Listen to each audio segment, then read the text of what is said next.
My name is Lucas Brandt, but that never seemed to matter much where it counted no. On paper, I had credentials, field certifications, OSHA compliance awards. My name was on countless permits, inspection forms, blueprints, contracts. But on-site, in the heartbeat of CarWorks construction, I was always just Franklin's son-in-law. That's how the crew referred to me, how vendors smirked when they saw me negotiating change orders, how clients glanced over me at ribbon cuttings. Not Lucas. Not Mr. Brandt. Just that guy Shelby's sister married. Android Shelby, God, Shelby couldn't tell a grade beam from a grout bag if it were printed on his Palm Springs golf towel. Still, I kept my head down. I believed in the grind. I told myself if I just kept showing up, kept doing the hard things no one wanted to do, checking rebar at 4 a.m., smoothing disputes between plumbers and sparkies, hauling myself to City Hall to push through a delayed permit, someone would notice. Maybe not Franklin, but the work would speak. For 15 years, I was the guy who always showed up. I trained half the crew, taught rookies how to respect the build, not just chase the paycheck. When things went south on a site, whether delays, shipment errors, inspections that made project managers sweat, it was my number they called. My name wasn't on the trucks, but it might as well have been in the mud holding the wheel steady. Still, every company barbecue, every staff meeting, every award CarWorks picked up, it was Franklin up front shaking hands while I stood in the back holding the folding chairs. Even the company website listed me under Field Liaison, a vague title that meant I did everything important while Shelby posted selfies from executive seminars. I told myself it didn't matter, that I was building legacy, not headlines. That maybe, one day, when Franklin was ready to retire, he'd look over his shoulder and realize the guy who stuck around, who helped him survive 2 recessions, labor shortages, and regulatory nightmares. Maybe that guy deserved more than a pat on the back and a reserved parking spot. I was wrong. That Monday morning, the sky was a concrete gray, thick with humidity and the threat of rain. I'd been on the Riverview Bridge site since before sunrise, checking overnight erosion reports, talking with the soil engineer about unexpected groundwater patterns. My boots were caked in mud, jeans damp from the waist down. I pulled into CarWorks HQ with my truck still vibrating from the gravel road. The parking lot was full, too full. I saw Tanya's car, Miguel's pickup, even a couple of city inspection vehicles. That wasn't normal. Inside, the warehouse was buzzing. 40 staff members packed the space, standing shoulder to shoulder near the foreman's table. Franklin stood front and center, clipboard in hand, eyes like marbles. Shelby was next to him, wearing slacks too new for construction and a smug expression that had clearly been practiced in the mirror. I weaved through the crowd quietly, nodding at Miguel, who gave me a look, uneasy, confused. The room silenced when Franklin cleared his throat. "Thank you all for coming in early," he began. "As you know, we've been making plans for long-term leadership transitions here at CarWorks." My stomach tightened. Transitions? This wasn't a word Franklin used casually. My heart pounded, but I said nothing. "I'd like to formally announce that, effective immediately, Shelby Carr will take over as president and CEO of CarWorks Construction." The words didn't register at first. Not fully. They felt like lines from a dream I didn't want to remember. Then he added, without even turning to me, "Lucas will handle administrative operations moving forward. He'll assist Shelby during the transition." It was like someone poured cement into my chest. My breath stilled. My fingers went numb. Miguel's head turned slowly toward me, his brow furrowed. Tanya shifted her weight, clearly uncomfortable. Even the junior project coordinators glanced around like someone had just dropped a live wire between us. Administrative operations. After 15 years of field work, of bleeding into this company, I was being handed a desk, a chair, a windowless office, and a title that meant stay out of Shelby's way. I wasn't even looking at Franklin anymore. I was staring at Shelby, who grinned like he'd just been handed the keys to a sports car he didn't know how to drive. He clapped Franklin on the back, nodded at the room, and said, "We'll be making some exciting upgrades soon." Upgrades. It took everything in me not to walk out right then and there. But I didn't. Not yet. I clenched my jaw and stood still, arms crossed over my chest, heart pounding against the betrayal. Franklin didn't even look at me when the crowd began to break up. He turned to Shelby and started discussing expansion projects like I was invisible. Like I hadn't just had a decade and a half carved out of my soul in front of my own team.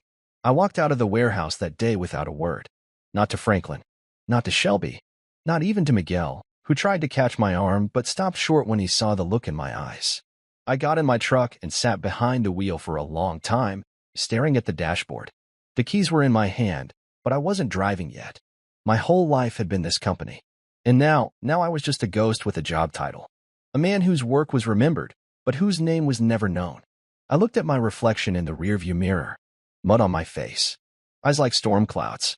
For 15 years, I answered to a name that wasn't mine. But that ended today. The next morning, the sun rose like it had no idea what had been stolen from me the day before. I arrived at CarWorks earlier than usual, though I couldn't say why. Habit, maybe. Loyalty, still kicking like a dying engine. The warehouse was already buzzing, voices echoing, clipboards slapping against palms, forklifts groaning with morning weight. I walked past the whiteboard where Miguel usually scribbled shift rotations and site assignments. Today it was empty, wiped clean, like someone had decided the rules had changed overnight. Maybe they had. I stepped inside the building just as Franklin's voice boomed across the warehouse floor. Everyone to the loading bay. Now, I didn't need to be told twice. 40 employees gathered. Engineers, laborers, admin staff, foremen, all crammed together under the same ceiling beams I helped design during the expansion 7 years ago. I knew those faces. I'd laughed with them, covered shifts for them, driven some of them home in my own truck when their cars broke down. And now I stood among them not as a leader, not as a mentor, but as a placeholder, Lucas Brandt, the man demoted without ceremony. Franklin stood front and center again, Shelby to his right in a pale blue shirt too crisp for a man who'd never set foot on a job site before college. Shelby looked around like he was sizing up his new kingdom. He didn't know these men and women, didn't know the bruises under their sleeves, the injuries, the exhaustion, the inside jokes that got us through late nights and overworked Saturdays. But he was smiling like he did. Franklin cleared his throat and repeated it, just in case any of us missed it the first time yesterday. Shelby Carr is now president and CEO of CarWorks Construction. There was a pause, just a breath of silence. Maybe it was respect. Maybe confusion. Maybe everyone was waiting for the punchline. But no one laughed. Franklin went on, Lucas Brandt will move to administrative operations, primarily supporting Shelby as he transitions into leadership. I didn't flinch. Not even as Franklin finally turned toward me, like he was daring me to speak, to challenge him, to say something that would make this a scene. But I didn't move. I didn't blink. I didn't even nod. I just stood there, back straight, hands calloused and stained from a 5 a.m. foundation inspection out in Oak Ridge. While Shelby slept in and Franklin rehearsed betrayal in the mirror, I was out there with concrete beneath my boots and dew on my jacket, making sure their deadlines wouldn't collapse. The silence that followed Franklin's words felt heavier than steel. Miguel shifted his stance beside me. I could feel the question radiating off him. His brow furrowed, jaw tight. He wasn't the only one. Tanya looked stunned. Evan, one of the new hires I had personally walked through his first drywall layout, blinked at me with something between pity and disbelief. Even the junior project staff, those fresh from school, still learning the difference between design and reality, had their eyes flicker toward me, then away, like they were ashamed on my behalf. But I said nothing. Not yet. Franklin kept talking, something about the future, growth plans, digital integration, buzzwords that didn't mean anything without the foundation to back them up. Shelby nodded along like a bobblehead, pretending he understood. The kind of nod you give when you read a sentence twice and still don't know what it means, but you want to look smart. That's all he ever did. Look smart. Play boss. Flash smiles while others bled. When the meeting finally dissolved, I walked away before anyone could ask questions. Miguel caught up to me outside, near the fleet trucks. "You good, Jeef?" he asked, quiet but direct. I nodded once. "I'm fine." "You don't look fine," he said. "You look like you're holding a blueprint made of TNT." That made me almost smile, but not quite. "You think I should have said something in there?" Miguel crossed his arms and looked at me for a long time. "No," he said, "but I think you will. When it counts." I left him there, headed toward the main building. Shelby's office, formerly Franklin's, was already renamed on the frosted glass. S. Carr, President. The ink was barely dry on the printout taped over the old sign. I knocked once, then walked in. Shelby was behind the desk, fumbling with his email like a kid trying to program a VCR. He looked up, startled, like he forgot I existed. "Oh, hey. Didn't think you'd swing by." "I'm still on payroll," I said. "For now." He laughed nervously. Right. Well, I guess I owe you a thank you. For everything you've done. You don't owe me a thank you, I said. You owe the company 15 years of experience you don't have. His face flushed. Look, I know this is weird, but Dad thought it was time. And I mean, I did get my MBA. And I got my hands dirty, I replied. There's a difference. He stood, suddenly defensive. I'm not trying to take your place, Lucas. I just want to bring new energy, you know? A fresh vision. You can't bring vision to a job you've never seen from the ground, I said. His smile slipped. What do you want me to say? Nothing, I replied. That's the thing, Shelby. I don't want you to say anything. I just wanted to look you in the eye and let you know that I see exactly what's happening. You weren't handed this because you earned it. You were handed it because of your last name. Shelby opened his mouth, but I was already halfway out the door. Back at my desk, well, the desk that was now somehow less mine than it was before, I sat down and stared at my phone. I thought about calling Isla, telling her everything, asking her if she knew, but I didn't want her voice. Not yet. Not when I wasn't sure if she'd stand with me or behind her father. So I sat there in the quiet, staring at a screen full of digital site maps and half-written RFIs. I thought about the bridges I'd helped build, the buildings that now touch skylines, the crews that still use the techniques I taught them, the relationships I'd forged over 15 years. And I thought about the title I was now expected to accept like a consolation prize. I didn't speak that day, but inside, something was already moving. A shift beneath the surface. The kind you don't see right away, but eventually brings the whole structure down. Because silence, when you've been ignored too long, isn't weakness. It's a fuse. And mine had just been lit. Shelby strutted into the main office the next morning like he'd been building car works since birth. You could practically smell the cologne and entitlement before he stepped through the door. Button-down shirt with too much starch, hair too slick, and a tablet in one hand that he barely looked at.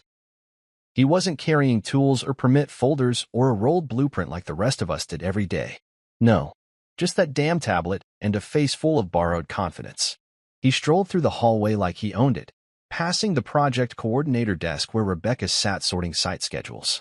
She raised an eyebrow as he passed, but didn't say a word. We had all learned early on that calling attention to Shelby's incompetence was like kicking a skunk. You might win, but you'd stink for weeks. He didn't greet anyone. Not Miguel. Not Tanya. Not even the receptionist, Paula, who'd been there since CarWorks was still running jobs out of a one-room trailer. He walked straight into Franklin's old office, now his, like the king had returned from some glorious campaign. 10 minutes later, he summoned us to the conference room with a group chat message sent from his new company email. All department leads, brief alignment session in 15 minutes. Alignment session, I muttered to myself, staring at the message on my phone. This wasn't a startup. It wasn't a marketing firm with beanbag chairs and ping-pong tables. We were a construction company. We didn't align. We showed up and made sure things didn't collapse. Still, I went. Miguel gave me a side glance on the way in, whispering under his breath, "Let's see what Prince Concrete has in store today." I took my usual spot near the corner of the long oak table. Rebecca was beside me, arms folded. Miguel sat across, one foot tapping against the tile. Tanya arrived late, her hard hat still under her arm. Shelby waited until everyone was seated before tapping his tablet and clearing his throat like he'd been practicing the speech since breakfast. So he began, pacing slowly. We're entering a new phase of CarWorks. A smarter phase. He smiled like that alone deserved applause. I've been reviewing our Q3 numbers, and I think we've been approaching project delivery with an outdated mindset. It's time we start optimizing vertical integrations and outsourcing project flow to increase scalability. Miguel blinked. Come again. Shelby nodded as if he'd been asked to elaborate. Basically, we need to run CarWorks like a real business. Not just a bunch of guys with tape measures. A muscle in my jaw twitched. This bunch of guys had built a dozen commercial projects in the past year alone. Schools, fire stations, 3 high-rise shells, and an eco-hub that had just won an award from the city. But he continued, undeterred. We'll start by shifting procurement to a third-party vendor platform. More efficient, less human error. And as for on-site operations, I'm looking into bringing in an offshore remote management team to handle scheduling and logistics. There's no reason we can't automate most of this. Rebecca leaned toward me. He's trying to optimize us out of the job. Shelby pointed to a slide on the flat screen, a mock-up of a new organizational chart. He was at the top, of course. Below him, Unfamiliar names and roles. Project Logistics Manager. Vendor Coordination Analyst. AI Job Site Evaluator. I had to squint to find my own name, tucked in a box labeled Support Liaison. That was the final push. I straightened in my seat. Shelby turned to me. Lucas, we'll need you to train the new teams on how we've been doing things, but make sure they understand we're pivoting away from the old models. You'll be the bridge, you know? A hush fell over the room. I could feel everyone watching me, Miguel holding his breath, Rebecca half smiling like she knew a storm was coming. Shelby stood there, still smiling, like a boy who thought he'd won a chess match with 2 pawns and a prayer. I looked at Franklin. He wasn't there. Of course he wasn't. He'd done his part, handed the keys to his son, stepped back, and let the rest of us sort through the wreckage. I looked back at Shelby, that smug, eager face, waiting for my obedience. I smiled. Calm. Slow. The kind of smile people mistake for agreement before they realize it's actually a trigger. No, I said. Shelby's brow dipped. No what? No, I'm not going to train Shelby. I'm not going to be your bridge. I'm here to resign. The words dropped like a steel beam onto concrete. Silence shattered across the table. Shelby's face froze in confusion. Rebecca covered her mouth. Miguel blinked. Tanya sat up straight, whispering, "Holy shit," under her breath. Shelby laughed once, nervous. "You're not serious." I leaned back in my chair. 15 years of loyalty. 15 years of early mornings, busted knuckles, missed holidays, and bridges that won awards I never got credit for. And you hand the company to your son because he read a few business books? Yeah, I'm serious. Shelby looked like he'd been slapped with a blueprint. But Dad said it. Your dad gave me a job. I gave him stability, clients, growth. I gave him a company that didn't fold when the market tanked in 2010 and 2020. I gave him 15 years, and I'm not giving him one more day. Shelby opened his mouth to protest, but I was already standing. I don't owe this company another second, I said. Especially not when it's being handed off to someone who thinks concrete is a suggestion and not a science. Miguel stood too. Lucas. I looked at him. I'm good, Miguel. I'm just done. I left the room, the stunned silence still sitting heavy behind me. I walked down the hallway, past the framed project photos on the walls, half of which I personally delivered. I went to my desk, grabbed the few personal items I kept there. A photo of Isla and me from our 5th anniversary, a brass measuring scale from my mentor Rick who passed away 3 years ago, and a small leather notebook where I'd sketched solutions that saved projects more times than I could count. As I was walking out, Franklin was coming in through the front doors, phone in hand, deep in conversation. He looked up and saw me. Lucas, he said, smiling faintly, like he hadn't just let his son cut the legs out from under me. Big day, huh? Shelby's got vision. He's got words, I said. Not vision. Franklin's smile dimmed. You're not making this easy. I nodded. It was never supposed to be easy. It was supposed to be fair. He sighed. You're too emotional about this. No, I said. I'm just done being invisible. You should have known what would happen the moment you asked me to train the guy who's never lifted a beam. Franklin stepped aside, but didn't stop me. Maybe a part of him knew this was always how it would end. He just didn't expect it to be today. He didn't expect me to walk away without pleading, without yelling, without trying to bargain my value back. But that's the thing about people like Franklin and Shelby. They only notice loyalty when it's no longer theirs. Outside, the sun was high, the air thick. I sat in my truck with the engine off for a long while, just breathing.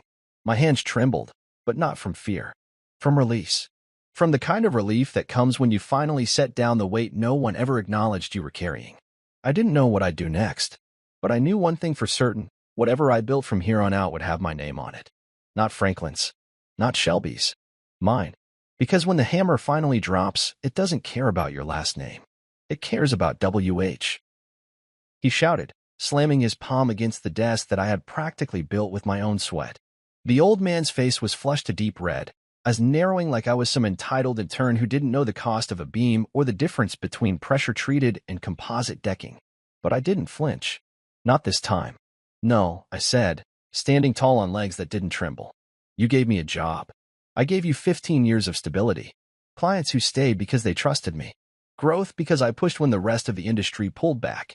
I was the structure beneath your facade. Franklin's breath came in hard puffs, like he'd just realized the foundation under his empire had cracked, and I wasn't going to patch it anymore. His hands trembled, whether from age or fury, I couldn't tell. His lips parted like he had more to say, but all that came out was a muttered scoff as Shelby strolled in like a toddler who wandered into the wrong room at a family reunion. "What's the big deal?" Shelby asked, his voice light and condescending, brushing invisible lint off his shirt cuff. "You're still here, right? It's not like we fired you." That tone, that smug, clueless tone. That's when the last nail went in for me, not the demotion, not the betrayal, not even Franklin's pathetic speech about loyalty. It was Shelby's inability to see the insult in what they'd done. The casual dismissal of my contribution like it was coffee fetching or inbox sorting. My silence wasn't resignation. It was clarity. I looked Shelby in the eye, and he flinched just a little. "You're not worth explaining it to," I said, then turned toward the coat hook and grabbed my work jacket, the one with the CarWorks patch sewn onto the chest. I peeled it off slowly, letting the stitching tear just slightly, then folded the jacket and set it neatly on the desk. "Tell your vertical integration team I won't be around for the rollout." I left them standing in silence. Let them talk to each other in buzzwords and blind spots. My feet took me down the familiar hallway where the walls were lined with glossy framed photos of job sites I managed, buildings I'd guided from concept to concrete. Of course, none of the plaques had my name. Just CarWorks. Always CarWorks. When I reached my office, well, the room they called mine, I didn't waste time. I grabbed my notebooks, the engraved calipers gifted to me by a client 5 years ago, a few personal binders, and the wooden model of a suspension bridge I built during my first year with the company. The rest could rot in that drawer. I wasn't coming back for it. Just as I was zipping my bag, I heard a knock and turned to see Rebecca Lynn standing in the doorway, clipboard in hand, brow furrowed. Her eyes flickered between the cleared shelves and my expression. "You're really doing this," she said quietly. "I've already done it," I replied. She stepped inside and closed the door behind her. For a moment, she said nothing. Just watched me. Rebecca wasn't the kind to waste words. Efficient. Sharp. Her reports were always perfect, her deadlines always met. I'd relied on her more times than I could count, especially when Shelby started helping with logistics. "Lucas," she said slowly, her voice steady, "are you done with this company? Or are you done with construction?" I met her eyes, hearing the difference in the question. I looked down at the resignation letter still sitting on my desk, and signed but already decided. My fingers tapped at once. "Depends who's asking." She smiled at that, just barely, and nodded. "There's going to be fallout," she said. "Everyone's pretending like Shelby knows what he's doing, but the bids are already slipping. The logistics calendar's 2 days off. Miguel's boiling. Tanya looks like she's ready to walk." "That's not my fire anymore," I said. "Let them learn how fast a job site burns when the wrong person's holding the lighter." Rebecca studied me again.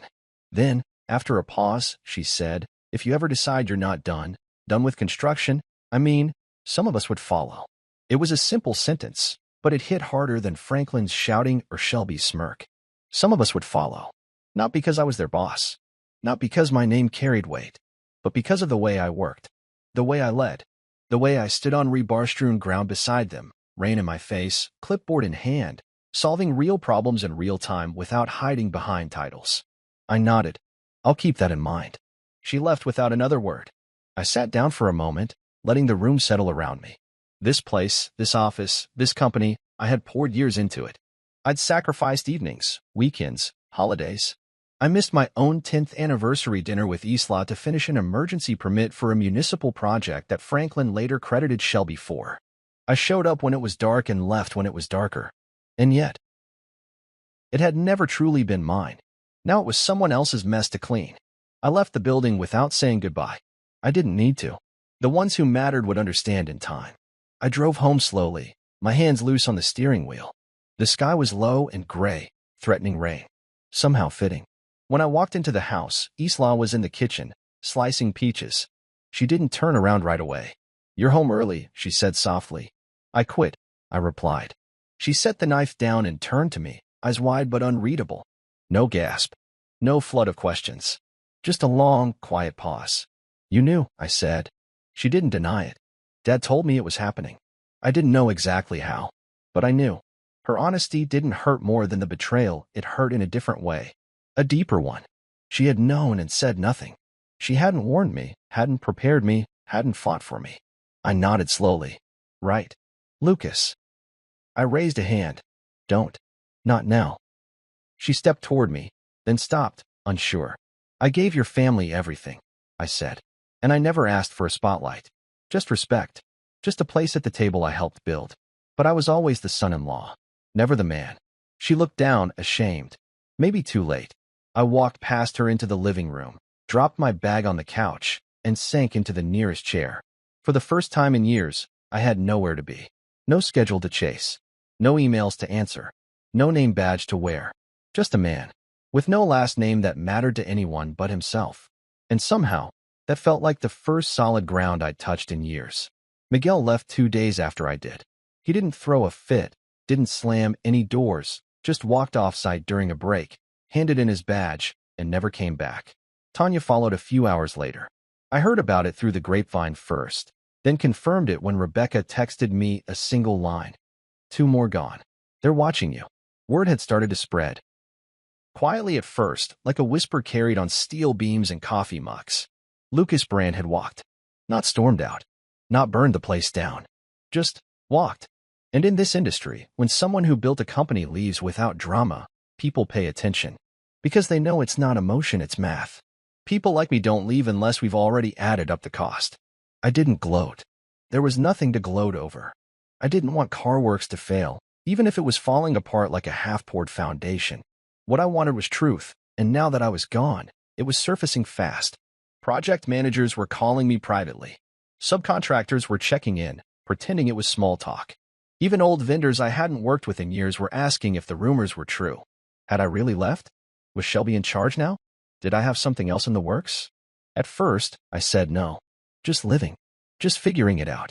But the more I heard about how Shelby was running things, cutting corners, missing bid deadlines, hiring low-ball contractors, the more I realized the people reaching out weren't just curious. They were looking for a way out too. One afternoon, I was at the hardware store picking up some lumber for a backyard pergola I'd been planning to build for over a year but never had time to touch. My phone buzzed. Unknown number. I ignored it. Then it buzzed again. Same number. On the 3rd ring, I answered. Lucas Brandt, the voice asked. Familiar, crisp, but I couldn't place it right away. Speaking. It's Marshall Vane. I stopped walking. Marshall Vane was the kind of client that made or broke companies. Owner of Vane Properties, developer of over 30 mid-tier office parks and commercial strips across the state. We'd worked with him on 2 projects in the past, challenging ones, and he'd always appreciated how I handled chaos without complaint. I heard you left CarWorks, he said. That true? It is. I'm surprised they let you go. They didn't let me go. They replaced me. A pause. Then a small chuckle. Well, that explains it. I gave them a shot at our new Auburn Gateway site. They pitched me a dream, but everything since then has been excuses. Missed specs, terrible communication. They sent me a bid package that looked like a college group project. I'm not surprised, I said. What are you doing now? Building a pergola, I said dryly. He laughed. Well, if you ever start your own thing, something with your name on the trucks, call me first. I'm interested. He hung up before I could respond. That night, I didn't sleep. Not from worry, but from adrenaline. The kind of electricity that runs through your veins when the next move finally clicks into place. I stared at the ceiling until sunrise and then did what I hadn't done in over a decade. I sketched. Not a pergola. Not a bridge. A business. I made calls. Quiet ones. Rebecca met me for coffee that afternoon. She didn't ask what I wanted. She already knew. When I said the words, I'm thinking of starting my own outfit, she nodded like she'd been waiting for it. I'm in, she said. As long as I don't have to sit under fluorescent lights all day again. Next was Miguel. I met him at the old diner off Route 9. We used to eat there during site checks. He brought 2 of his best crew guys with him. One of them, Ray, was a wizard with grading. The other, Nico, didn't talk much but had a reputation for never missing a finished date. You sure you're not just pissed at Franklin? Miguel asked between sips of burnt coffee. I said. Now I'm just ready. He smiled. Then let's get to work. We needed an engineer. I called Tanya. She didn't hesitate. About damn time, she said. I've been getting dumber listening to Shelby try to explain modular framing principles to me like I didn't go to school for this. Rebecca helped secure the paperwork. I leased a double-wide trailer on a patch of commercial dirt a mile outside the city. No sign, no paint, just enough space for a table, a printer, and a mission. We called it Brandt Build Construction. Simple. Honest. No frills. My name, my work, and nothing I didn't earn. Royce, the accountant from CarWorks, called me one evening from his personal number. I know it's a risk, he said, but I'm tired of balancing books for people who think Excel formulas are a strategy. If you're serious, I'll come with. I'm serious. In less than 2 weeks, we had a skeleton crew. No investors. No marketing firm. No fake buzzwords. Just people who knew what they were doing, ready to work with someone who actually respected what they brought to the table. Then Marshall called again. I've got $1 million office park breaking ground next month. CarWorks blew the pre-con. You want it? I don't have a full fleet, I admitted. No branding. No firm reputation yet. I don't care about logos. I care about delivery. I care about not having to check every email twice to make sure someone didn't miss a code requirement. I exhaled. I'll take it. You'll need bonding, he said. I'll figure it out. And fast. That night, Isla came home to find me surrounded by paperwork, old plans, cost estimate templates, contractor forms. She stood in the doorway for a moment before speaking. You're starting your own company? I am. She stepped inside. And you didn't think to tell me? I wasn't sure if you'd want to hear it.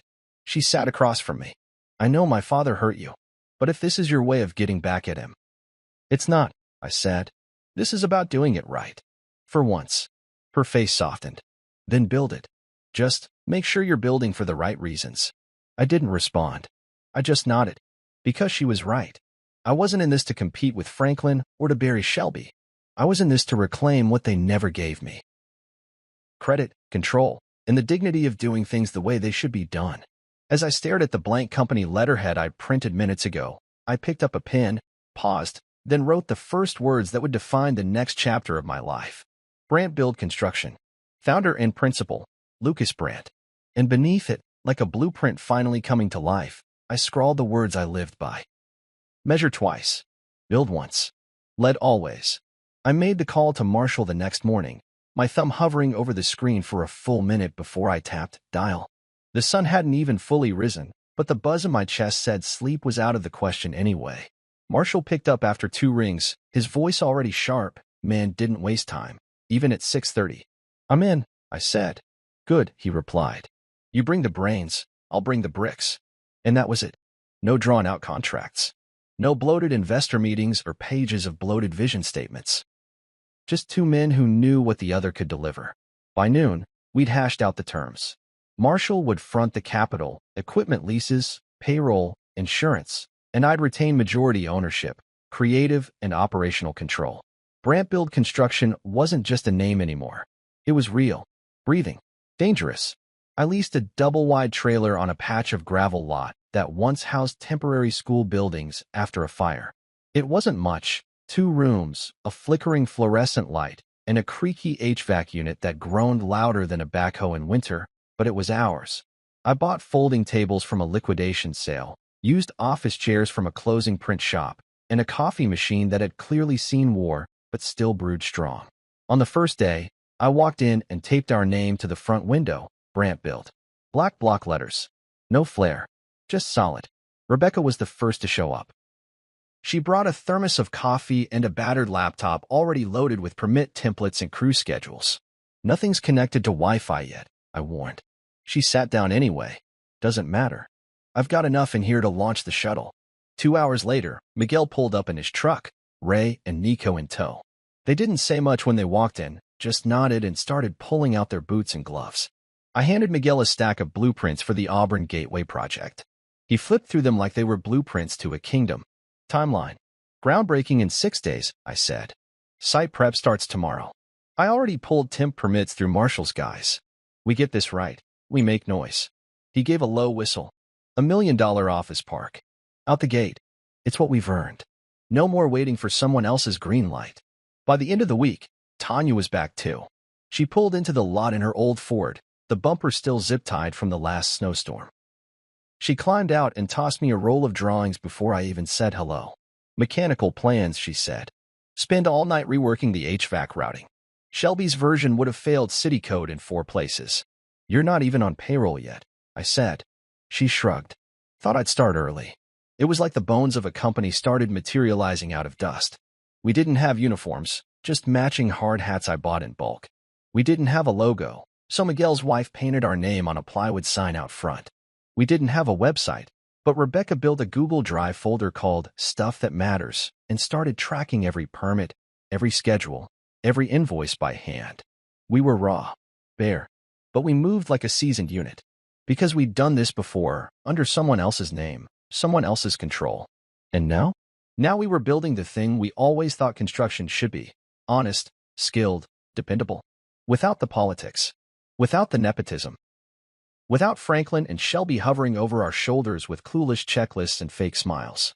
3 days before we were due to break ground on Auburn Gateway, I got a call from Royce. "Hey," he said, "just so you know, CarWorks has already tried to bid on this project again."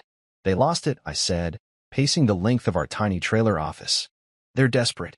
Shelby tried to undercut the timeline, said he'd do it in 6 weeks. Marshall laughed and hung up. That made me smile. "Good." Royce continued, "I ran your numbers. With Marshall's backing, the first month's payroll and overhead are fully covered. But after that, we need the first milestone payment or we'll have to tap reserves. I'll make sure we hit that first slab deadline early," I said. "Marshall's not paying us to wait." After I hung up, I stepped outside. The air was sharp, the kind that reminded you how exposed you were when you didn't have a net. Our lot was still just gravel and weeds, but I could already see what it was going to become. I saw steel, glass, movement. I saw our name, my name, on cranes, on signage, on crew jackets. Later that evening, I went home to Isla. The house felt different now. Not tense, just quieter. She was at the table grading papers.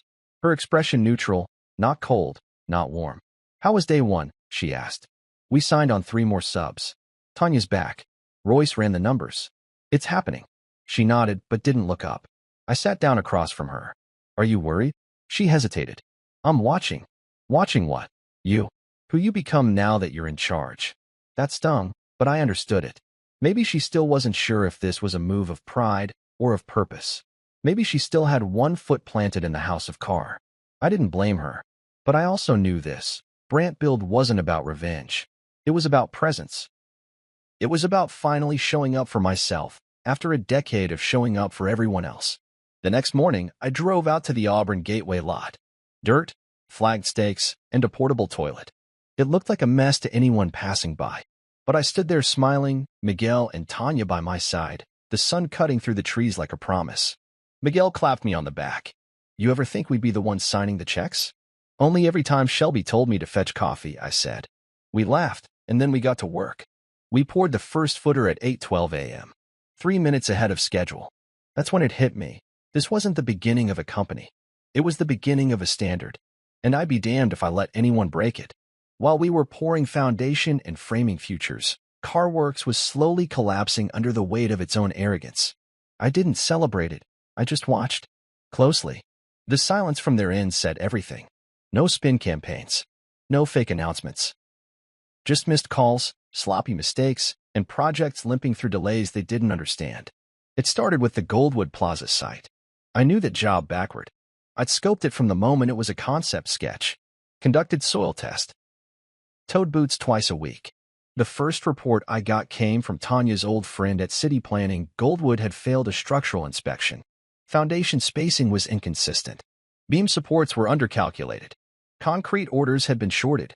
But instead of delaying the pour, Shelby had greenlit it and told the crew to stretch the mix. Stretch the mix. Like it was cookie dough. Unbelievable, Miguel muttered when I told him. That site was flawless 6 months ago. "I know," I said. "It's like watching someone burn down a house you built with your bare hands." And it didn't stop there. Their Westgate Mall expansion project missed a zoning meeting. Their primary site coordinator quit without notice. I heard from Royce that 2 vendors had pulled out of long-standing contracts after late payments and inconsistent specs. Franklin was still trying to play Emperor from the shadows, but Shelby had the controls, and the boy was flying blind. Then, one rainy Tuesday afternoon, my phone rang. Unknown number again. I almost let it go to voicemail, but something in my gut told me to answer. "Lucas." Franklin's voice. Rougher now. Slower. Maybe time was finally catching up to him. Or maybe failure was wearing him down. "I'm not calling to fight," he said before I could speak. "I just wanted to talk." I didn't say anything. "Shelby's trying," he went on. "But people aren't listening to him." I stared out the trailer window at our Auburn site. watching the rain dot the gravel. Crews were inside the steel shell, still working, still moving. Nobody here needed a title to get things done. They're not listening because he's never earned the right to lead them, I said finally. They respected the work, not the bloodline. And Shelby's never worked a day in the field. I know that now, Franklin said quietly. Maybe I should have. You should have known 15 years ago, I cut in. When I stayed late on holidays. When I handled fallout from your clients. When I took calls at 2 in the morning so your daughter wouldn't have to hear you panic. There was a long silence on the line. You built something real with CarWorks, he said at last. But it's slipping. I can't stop it. Shelby doesn't have the spine. That's because you gave him the skeleton but none of the scars. He exhaled sharply. What would you do if it was yours again? It isn't. And it won't be. You don't get to ask me that. I ended the call before he could respond. Rebecca walked in a minute later, holding a rolled-up newspaper. Thought you'd want to see this. She unrolled it on the table. There it was. Front page of the business section. CarWorks faces inspection failures, delays at key sites. A photo of Goldwood Plaza stood under the headline like a wounded monument. Shelby wasn't quoted. Franklin wasn't visible. The article mentioned only vague statements from company representatives. I read it once, then again. Want me to frame it? She asked. I shook my head. No. Let it be what it is, truth. The truth was, CarWorks wasn't just failing because Shelby was incompetent. It was failing because it had always leaned on invisible people like me, like Miguel, like Tanya, people who knew how to carry weight without needing the credit. Once those people left, CarWorks became what it always feared, empty branding. And we were growing. Auburn Gateway was ahead of schedule. 2 weeks in, we passed our first city inspection with flying colors. The lead inspector actually lingered to compliment the site cleanliness and crew coordination. Never seen a startup outfit move like this, he said. Usually y'all are scrambling to find your heads. But you move like a veteran. That's because we've been veterans for years, I said. Just under the wrong name. We picked up another small commercial renovation 2 days later. Then another. This time a healthcare center with strict OSHA requirements. Rebecca streamlined the documentation. Miguel worked double to coordinate subs. Tanya re-engineered HVAC layouts with budget-saving efficiency that had our client offering her a job directly. This is different, Tanya said one night, packing up after a long day. Feels clean. Feels earned. I nodded. Because it is. Every phone call from a former CarWorks vendor now started the same way. Heard what you're building. Got room for one more. People were migrating, not because I was a great salesman, but because they could finally feel respected again. Because Brantbill didn't trade competence for family names. One morning, I walked the site with Marshall. The steel bones of Auburn Gateway rose around us, and crews buzzed like a machine we'd oiled ourselves. You seeing this? He asked. I see it every day. He smiled. CarWorks tried to rebid the tenant improvement side of this project. Offered to do it cheaper. I told them we already had a contractor. Let me guess, you didn't say my name. Nope. Just said we'd already found the guy who showed up when it mattered. That stuck with me long after he left. I wasn't trying to crush CarWorks. I wasn't trying to wear a crown. I just wanted to build without having to shrink. And now, finally, we were doing that. The cracks in CarWorks weren't just structural. They were spiritual. They mistook loyalty for leverage. And when that loyalty left the building, there was nothing left but polished glass and a hollow name. Brantbill had none of that polish. But we had guts. We had each other. And we were rising steel, sweat, and purpose. One poured slab at a time. He showed up just after sunrise. I was at the Auburn Gateway site, standing by the framing crew, checking alignment on the east wall when I saw the black SUV pull into the gravel lot. Clean. Out of place. Franklin Carr stepped out wearing the same gray wool coat he always wore to groundbreakings, back when they still invited me to those. He looked smaller than I remembered. Older. Like someone had drained the certainty out of him. He didn't ask permission to walk over. Just did. Boots too new for a job site. I scanning the steel skeleton of the project like he was trying to measure something intangible, what had been built without him. Lucas, he said, voice softer than I'd expected. You have a minute? I glanced at Miguel, who raised an eyebrow but said nothing as he kept working. I gestured toward the trailer. 5 minutes. Inside, the heater hissed and the coffee pot gurgled. Franklin looked around like he expected to see something more sophisticated. But this was it: 2 tables, stacked plans, and a crew that knew how to deliver. You're doing well, he said, finally sitting. Word is you've picked up 3 jobs in less than a month. 4, I corrected. Signed the 4th this morning. Medical build-out in Southridge. He nodded slowly. Impressive. I leaned against the cabinet, arms folded. Why are you here, Franklin? He sighed, the kind of sigh that carried more than exhaustion. It carried regret. I made mistakes, he said. When I passed the company to Shelby, I thought I was protecting what I built, keeping it in the family. You passed it to someone who didn't earn it, I said flatly. You chose blood over backbone. And now you're here because the walls are collapsing. He didn't deny it. CarWorks is in trouble, he admitted. Shelby's lost 2 key clients. 4 subs have pulled out. And the bank is watching us. I knew all this. Not because I'd gone digging, because people couldn't wait to tell me. Every misstep, every fumbled job, every permit denial. They weren't just failures, they were signals. And people had stopped ignoring them. I need your help, Franklin said. I shook my head, already feeling the answer bloom in my chest like a final breath. No. I'm not asking you to come back as an employee, he said quickly. I want you to return in an advisory role. Help stabilize things. Guide Shelby quietly. Be the man behind the curtain again. I laughed. Not loud. Just the kind of bitter, breathless sound that meant everything in me rejected the offer before I could even articulate it. You want me to clean up your mess, I said. In silence. Again. Not silence. Just, let me ask you something, Franklin. If Brant Build hadn't taken off, if I were sitting at home angry and unemployed, would you be here offering an advisory role? He didn't answer. You came here because I proved I didn't need you, I said. And that's the only reason you suddenly remember my value. He leaned forward, hands flat on the table.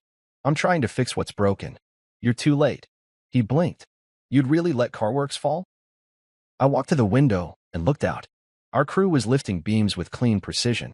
Tanya was marking columns, Rebecca on the phone with a supplier, Miguel guiding a delivery truck back toward the equipment pad. I gave CarWorks everything, I said, still watching the team. 15 years. My 20s. Half my marriage. My name never made it on the trucks, but I was there every damn morning before the coffee brewed. He stood slowly. I thought you wanted to lead. I wanted to build, I said. I wanted to earn my place, not be given it because of a last name. And now I have. He hesitated in the doorway. If you walk away from this offer, it's permanent. It already was. I didn't follow him out. I didn't shake his hand. I watched from the window as he stepped back into that polished SUV and drove off without looking back. The next morning, Marshall emailed me a new bid opportunity, a downtown renovation project for a major tech firm. $5 million. Full design built. High visibility. The kind of project that puts your name on maps, not just clipboards. The email was simple. This is yours if you're ready. I clicked the file, scanned the scope, skimmed the requirements. Then I sat back in my chair and stared at the Brant Build logo Rebecca had designed last week. Still rough, still evolving, but mine. No hesitation. I hit reply. We're ready. Rebecca walked in just as I sent it. New project? I nodded. 5 million. Downtown. Her eyes widened. That's big. Yep. You scared? I smiled. I've been scared since the day I walked out of CarWorks. But I've also never felt more sure of anything. She grinned and walked back to her desk, already firing up spreadsheets and task lists. Outside, the crew didn't even know yet. But I knew what it meant. This was the line in the dirt. The moment CarWorks became the past and we became the present. Franklin offered me a seat behind the curtain. I chose to build the stage instead. And now, they'd all see who really carried the weight all along. The wind whipped across the Auburn Gateway site that morning, sharp and fast like it had somewhere to be. I stood near the east-facing slab, watching Miguel direct a crane operator as steel beams hovered in the air like carefully orchestrated choreography. We were 4 weeks ahead of schedule.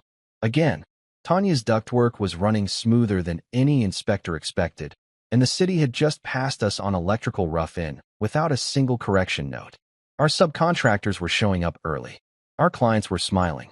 Even the coffee machine in the trailer worked better than it had any right to. Brant Build wasn't just succeeding. It was soaring, and we were still hungry. The calls came in daily now. Inquiries, RFPs, small developers, corporate projects, people who remembered my name from the CarWorks days, and people who'd never heard of me until now, but who wanted in. There was no logo-plastered truck fleet, no jingle on the radio. Just results. Honest work. delivered without excuses. I walked the site with my hard hat tucked under one arm, boots crunching over gravel. Crew members waved. Some I'd worked with for a decade. Others were new, but already moving with the rhythm of the Brant build culture, one built not on fear or legacy, but on pride and earned trust. Rebecca met me near the container office, a newspaper in hand. She didn't speak, just held it out, folded to the business section. I took it with a raised brow. "Thought you should see it," she said. I unfolded the page and read the headline. CarWorks files Chapter 11 bankruptcy, leadership cites, external challenges, and market conditions. There was a picture beneath it, Franklin's building with its proud old sign, now faded and slightly tilted. A smaller subheading mentioned key personnel exits, operational delays, and client attrition. Shelby's name was nowhere in the body of the article. Neither was mine. But between the lines, I could hear everything that wasn't being said. I didn't smile. I didn't feel triumphant. I just felt still. This was never about revenge. I didn't start Brant Build to bury CarWorks. I started it because I couldn't survive being invisible anymore. Because 15 years of showing up for a name that never saw me was long enough.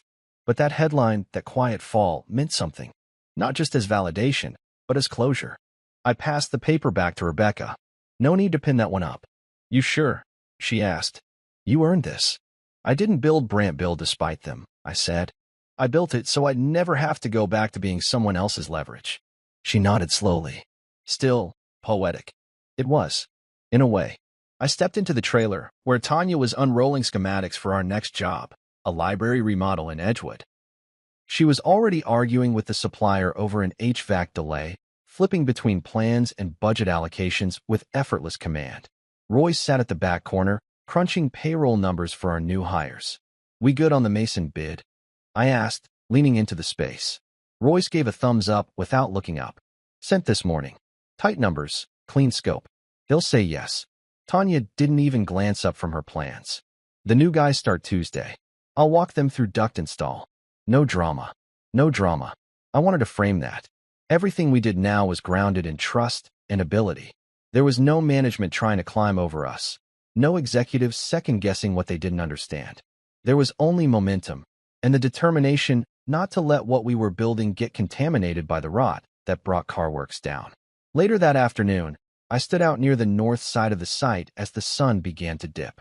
The framing crew had wrapped early, and the tools were packed. I lingered, looking over the skeletal outline of a building that was rising because of belief, mine, theirs, ours. Miguel walked up beside me, sipping a bottle of water. "You see the article?" he asked. "Yeah. Feels weird, right?" "Yeah." He let out a long breath. "I mean, we knew it was coming. But still, CarWorks was the giant." "It was never a giant," I said. "It just had a long shadow." He looked at me sideways. "Think Franklin saw it coming?" "He built on loyalty he never earned. Eventually, that foundation cracks." We stood in silence for a while. "You think Shelby's still in there, trying to fix it?" he asked. "No," I said. "He never knew how to fix anything. He only knew how to inherit." Miguel nodded. "You're not gloating. I thought you'd gloat." "What for?" I shrugged. "They handed me silence." I answered with structure. "They gave me limits. I gave myself freedom." He smiled. "You gave us something too." I didn't answer that. Just kept watching the sun roll over steel and sky. Later that night, I drove home, the radio off, the windows down. I didn't call Isla. Didn't tell her about the article or the calls I was getting about expansion or the new bid requests stacking up in our inbox. I just drove with the quiet knowing that I had done what I set out to do. Not just leave CarWorks, but outlive it. At home, the porch light was on. Isla was grading papers in the living room, a glass of tea beside her. She looked up when I walked in. Not surprised. Just calm. "They filed?" she asked. "Yeah." She nodded once, then turned the page in her binder. "You okay?" "I am." She closed the binder slowly, rested her hand on top. "I know what it cost you, Lucas. All those years. All that quiet." I sat across from her, the old chair creaking under me. "It wasn't wasted," I said. "It just took me a while to stop waiting for permission." She reached out, touched my hand lightly. "So what now?" "Now." I smiled. "Now we pour the next slab." There were more jobs ahead. More teams to train. More young builders who would never know the CarWorks hierarchy, only the standard Brant Build set. A standard built not on titles or bloodlines, but on action. On concrete truths. Truth like this. If you build with integrity, people will follow you, even when you start with nothing. Truth like this. Legacies aren't inherited. They're earned. And truth like this. When you finally stop waiting to be seen, the world has no choice but to look. Steel stretched into the sky like ambition finally given form. I walked the perimeter of our newest mixed-use development site, boots coated with dust, clipboard under one arm, and a kind of quiet in my chest that I hadn't felt in years. Not the tense, hold-your-breath kind. The other kind, the deep exhale. The earned one. We were months into the project, and Brant Build had moved past the new kid phase. We weren't just a fresh name anymore. We were a name people trusted. Contractors called us first. Clients didn't second-guess our numbers. City officials knew our paperwork would be clean before we even filed it. That kind of reputation takes time, unless you've already paid for it with years of someone else's name stamped over your work. Miguel waved from across the lot, clipboard in one hand and radio clipped to his vest. I gave him a nod. Tanya was already reviewing the new concrete mix delivery. Rebecca had just confirmed another contract in Southridge. Royce had finalized payroll before the deadline without me even checking in. And not a single one of them needed permission to do what they did best. That was the whole point. Build the right structure, and you didn't need to micromanage it. I walked through the site slowly, running my hand along a fresh beam as I passed. It felt solid, clean, real, the kind of work you knew would outlive you. Rebecca caught up to me near the staging zone, tablet in hand. Tenant rep just called. They want to increase the first floor ceiling height. Said they're fine with a change order if we can adjust by next week. We can, I said. But I want Tanya to confirm we're not compromising anything upstream. She's already on it, Rebecca replied, tapping something into her screen. Of course she is. Rebecca smiled. It's almost too smooth, you know? Like we're missing the chaos. Chaos was the old way, I said. This is just what happens when everyone's in the right seat. She hesitated, then pulled something out of her bag. A small, silver nameplate. What's that? I asked. Found it in an old CarWorks box I brought over months ago. Meant to show you. She handed it to me. It read, Lucas Brant, Field Liaison. I stared at it for a moment. That title. That box. That era. Burn it, I said. She laughed. Already planned on it. I slipped the plate into my pocket anyway. Not because I missed it, but because sometimes a reminder of what you were called makes what you've become feel even heavier in your hand. After she left, I stood alone for a while, watching as our structure began to resemble the renderings on the wall of our. He just never imagined one of those places would be away from his company, his legacy, his idea of who I was. I didn't leave to get even. I left to get clear, to stop measuring my worth against the frame someone else forced around me. And now? Now I had my own frame. My own blueprint. My own name on the permit. I walked back to the trailer, opened the door, and sat at the desk that still smelled faintly of paint and progress. On the wall behind me, our logo, rough at first, now refined, hung in bold lettering, Brant Build Construction. I looked at it for a long time, then reached for the small wooden sign I'd carved myself after we landed our first job. On the back, I'd etched 4 simple words. Earned, not inherited. Always. I smiled. Because this wasn't just a company. It was a standard, and I would never hand it to anyone who hadn't bled for it the hard way.